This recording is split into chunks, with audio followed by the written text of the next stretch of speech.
नमस्कार दोस्तों, आज हम एक ऐसे महान व्यक्ति के बारे में बात करने जा रहे हैं जिन्हें दुनिया महात्मा गांधी के नाम से जानती है।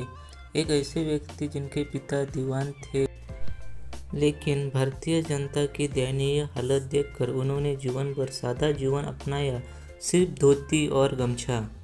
आज वही गांधी किसी को हिंदू विरोधी लगते हैं।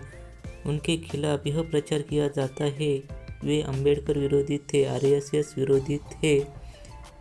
लेकिन अगर हम इतिहास के पन्ने पलटकर देखें तो सच्चाई कुछ और ही नज़र आती है। जिस समाज को आज उनके खिलाफ खड़ा किया जा रहा है, कभी वही समाज गांधी के पीछे दीवाना था। लाखों लोग उनके एक शब्द पर सड़कों पर उतर आते थे, जेल जाने के लिए तैयार रहते थे। तो सवाल यह है, क्या आज जो कहा जा रहा है वही पूरा सच है?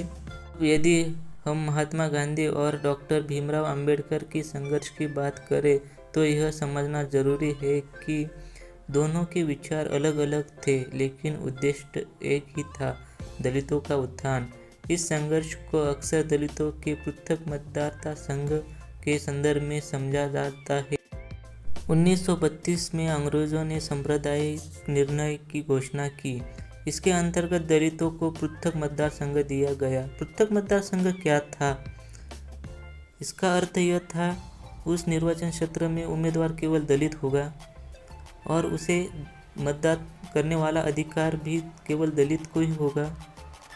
उस क्षेत्र में रहने वाले हिंदू, सिख, मुस्लिम, जैन किसी को भी वोट देने का अधिकार नहीं होगा।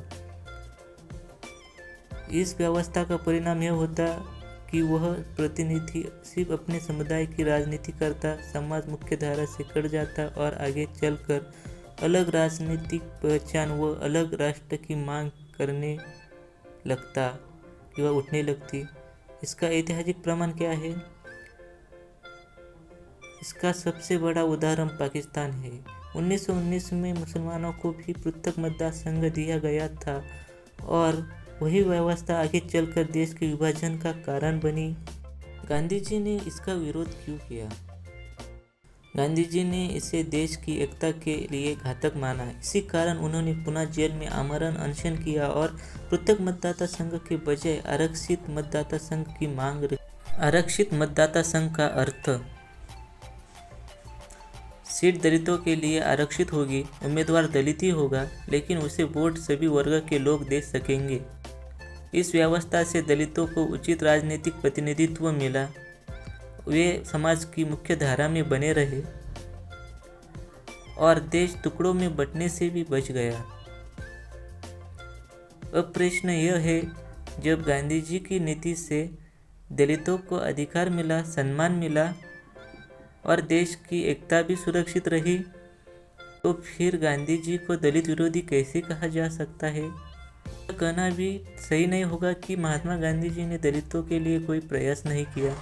गांधी जी ने हरिजन नामक पत्रिका शुरू की, जिसके माध्यम से समाज में जागरूकता फैलाई, छुआछूत के खिलाफ आवाज़ उठाई और दलित समाज के अधिकारों को राष्ट्रीय विमर्श का हिस्सा बनाया। उनका उद्देश्य सिर्फ राजनीतिक प्रतिनिधित्व नहीं बल्कि सामाजिक परिवर्तन भी था। गांधी जी और आरएसएस के संघर्ष पर हम अगले भाग में विस्तृत चर्चा करेंगे। अब इस विषय पर आपकी क्या राय है, कमेंट में ज़रूर लिखिए। अगर वीडियो पसंद आया हो तो लाइक कीजिए और ऐसे ही विचार उत्तेजक वीडियो के लिए चैनल को सब्सक्राइब करना न भूलें। मिलते हैं अगले भाग में।